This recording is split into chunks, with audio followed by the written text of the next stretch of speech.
சங்கீதம் 20ஆம் அதிகாரம். ஆபத்து நாளிலே கர்த்தர் உமது ஜெபத்தை கேட்பாராக. யாக்கோபின் தேவனுடைய நாமம் உமக்கு உயர்ந்த அடைக்கலமாவதாக.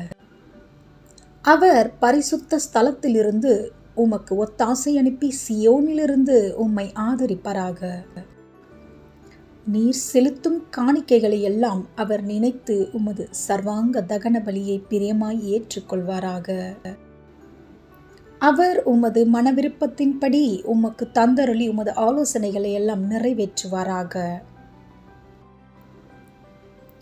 நாங்கள் உமது இரட்சிப்பினால் மகிழ்ந்து எங்கள் தேவனுடைய நாமத்திலே கொடியேற்றுவோம். உமது வேண்டுதல்களை எல்லாம் கர்த்தர் நிறைவேற்றுவாராக. கர்த்தர் தாம் அபிஷேகம் பண்ணினவரை இரட்சிக்கிறார் என்பதை இப்பொழுது அறிந்திருக்கிறேன். தமது வலது கரம் செய்யும் இரட்சிப்பின் வல்லமைகளை காண்பித்து தமது பரிசுத்த வானத்திலிருந்து அவருடைய ஜெபத்தை கேட்பார். சிலர் ரதங்களை குறித்தும் சிலர் குதிரைகளை குறித்தும் மேன்மை பாராட்டுகிறார்கள். நாங்களோ எங்கள் தேவனாகிய கர்த்தருடைய நாமத்தை குறித்தே மேன்மை பாராட்டுவோம்.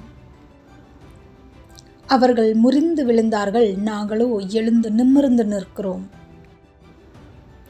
கர்த்தாவே இரட்சியும், நாங்கள் கூப்பிடுகிற நாளிலே ராஜா எங்களுக்கு செவி கொடுப்பீராக. God bless you. Amen.